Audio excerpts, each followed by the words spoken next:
O que a gente vai fazer nessa aula é configurar o Webpack. O Webpack, ele é como se fosse um serviço que vai nos disponibilizar uma forma da gente poder trabalhar com vários arquivos JS na nossa aplicação.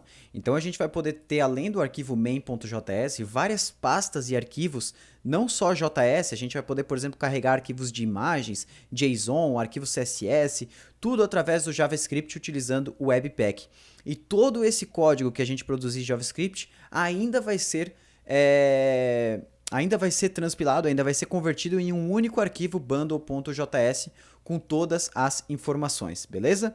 Então, para começar a configurar o nosso Webpack, a gente vai fazer o seguinte, aqui no nosso terminal, eu vou cancelar esse serviço que está executando o Babel aqui e vou fazer um yarn add Webpack e Webpack CLI. Antes da gente continuar, o que eu vou fazer aqui no nosso package.json é que, por enquanto, a gente está instalando tudo como dependências.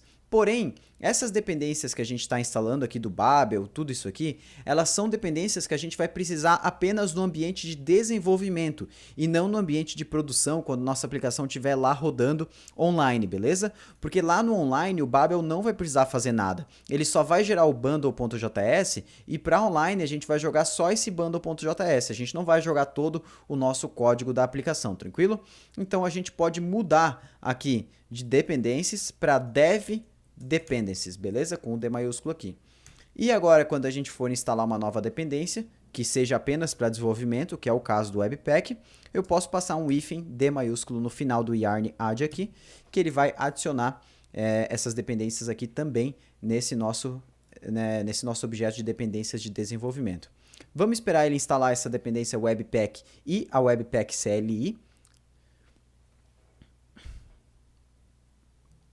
Show, está terminando aqui agora, a gente pode ver que ele já colocou essas duas dependências aqui, e o que a gente vai fazer agora é criar um arquivo de configuração do Webpack, assim como a gente criou para o Babel, beleza? Só que o arquivo de configuração do Webpack ele tem um nome um pouco diferente, é webpack.config.js, tranquilo? Esse sempre vai ser o nosso arquivo principal de configuração do Webpack. E daí aqui dentro a gente vai ter uma sintaxe também um pouco diferente. Eu sempre começo escrevendo module.exports, tranquilo? Isso aqui a gente não precisa entender a sintaxe por enquanto, tranquilo? É só a gente copiar para entender basicamente como funciona o Webpack. Agora a primeira propriedade que é obrigatória, a gente vai precisar do entry. O entry basicamente vai falar qual que é o nosso arquivo principal. Então o nosso arquivo principal que a gente tem aqui é o main.js, que é aquele arquivo que a gente escreve o código com ES6, ES7 e ES8, tranquilo? Daí a gente vai ter um arquivo chamado, uma configuração chamada output, beleza?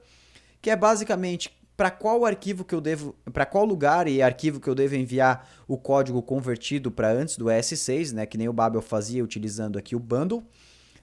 Então eu preciso passar duas propriedades aqui. O path, né? Que eu vou passar a variável dirname, que é uma variável global que se refere ao diretório do arquivo webpack.config.js, então é aqui na raiz. Beleza? Aqui a gente poderia até dar mais uma organizada nas pastas, mas deixa para daqui a pouco. E aqui eu vou passar uma segunda que é o nome do arquivo. Então o arquivo bundle.js.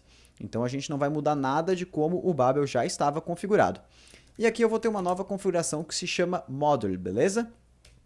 Esse module aqui, ele vai ter uma propriedade chamada rules, que é obrigatória, que vai dizer como que a gente deve se comportar como o Webpack deve se comportar quando o usuário estiver tentando importar novos arquivos JS. Então vamos supor que você esteja lá trabalhando no seu main.js, mas você não vai conseguir colocar todo o código da sua aplicação, até vai, mas não é o melhor caso, todo o código da aplicação JavaScript aqui dentro de um único arquivo. Então você vai precisar lidar com vários arquivos. E aqui no Webpack, dentro das rules, a gente vai falar, baseado na extensão do arquivo, qual loader que ele vai ter que utilizar. No nosso caso, por exemplo, o Babel, ele é um loader. Ele é uma forma da gente manipular o conteúdo do arquivo e fazer algum tipo de alteração. A gente vai ver mais loaders mais para frente, mas por enquanto a gente só vai configurar o Babel mesmo para executar nos arquivos JS. Então toda vez que o usuário, toda vez que a aplicação importar um novo arquivo JS para dentro do main.js ou para dentro de qualquer outro arquivo, ele vai executar o Babel sozinho naquele arquivo.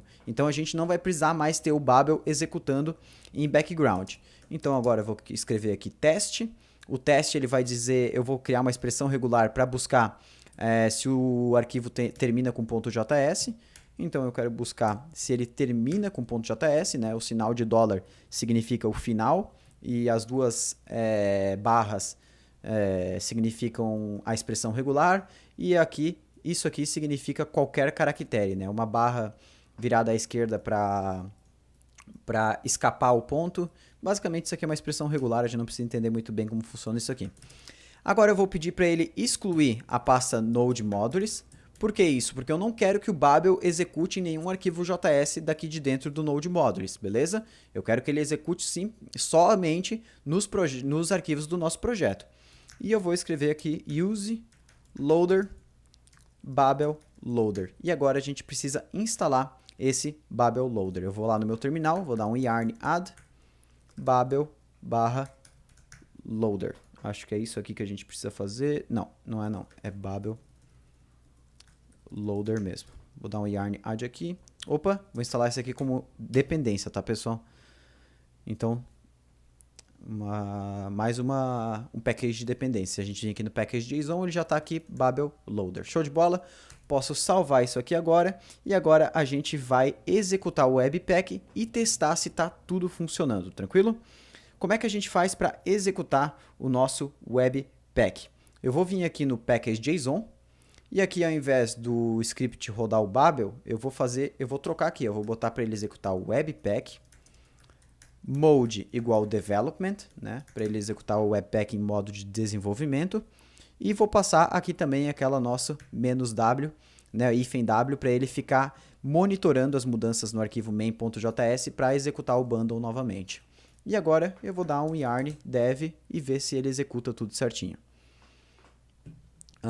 Ele deu um erro aqui, use built-ins of undefined, deixa eu ver aqui. Na documentação do Babel Loader, ele deu o erro porque ele está me falando aqui que quando eu estiver utilizando o Webpack, o Babel 7.0 para frente, que é o nosso caso aqui no package.json, o Babel, né, o core aqui está 7.0 beta para frente. Então eu devo utilizar o Babel Loader 8.0 beta, então a gente vai fazer isso. Eu vou copiar aqui o Babel Loader 8.0 para frente, tranquilo? Vou vir aqui no meu terminal e agora sim eu vou colocar esse Babel Loader aí passando como dependência de desenvolvimento, tranquilo? Vou esperar ele instalar aqui agora, a gente já deve ter ele funcionando agora. Vou vir no meu terminal e vou executar aqui o yarn dev novamente. Vamos ver se ele instala tudo certinho agora. Show de bola, ele já rodou agora aqui, ele deu umas mensagens um pouco diferentes que a gente tinha lá no Babel, somente no Babel antes, mas agora a gente vai fazer o nosso primeiro teste para ver se o Webpack está funcionando. Eu vou vir aqui no meu main, eu vou criar um novo arquivo chamado funções.js, tranquilo? Eu vou utilizar uma sintaxe aqui só para a gente testar, mas que a gente vai conversar mais sobre ela na próxima aula. Eu vou fazer o seguinte, export function, soma, A e B, return A mais B, tranquilo? E aqui no meu main eu vou fazer o seguinte, import soma from functions e vou dar um console.log soma de 1 com 2. E a gente vai ver se isso aqui funciona certinho. Vamos executar aqui. Cannot find module functions. Eu escrevi funções o nome. Então, funções. Deixa eu executar de novo aqui. Executou 3. Então, a gente já consegue importar e exportar arquivos. Tudo isso graças ao Webpack, beleza? E daí a gente vai conversar mais sobre essa sintaxe de import e export na próxima aula.